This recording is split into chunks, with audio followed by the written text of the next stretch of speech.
when I was growing up, 80s, 90s, it was like more of a golden era where it was like great fights were made and the networks kind of bid to get these really great lucrative fights.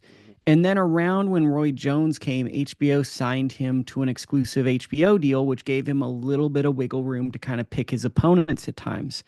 That kind of led into a different era that was kind of best encapsulated by Floyd Mayweather, who fought Oscar De La Hoya. But when he became like a pay per view star, he was very much a businessman, strategically maneuvering his career for what would benefit him financially and in terms of matchups at times. Now, he was one of the greatest fighters ever, but he was very astute as a businessman in making things work for him. In the wake of Mayweather, we had premier boxing champions, we had top ranked Golden Boy, and then Matchroom emerged from being a British promoter to a global force.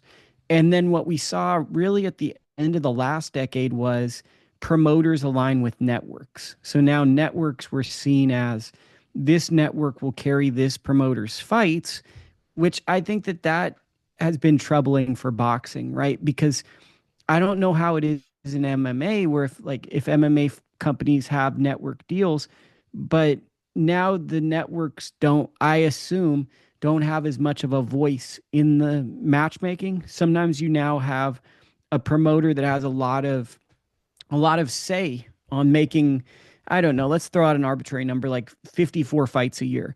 Some of those fights are just going to be fights to get the job done, to get things done, right?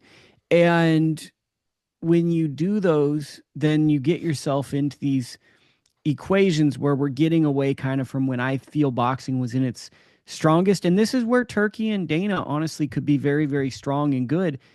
We need competition and we need networks bidding on the best fights. We need fights that compel fans to be coveted by streaming services.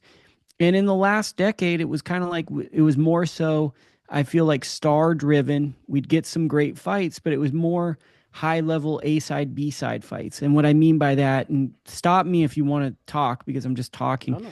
A side, B side, like you have a superstar boxer, and then you have a guy that you are pretty sure he's going to beat, but he's also interesting. He talks a good game and that.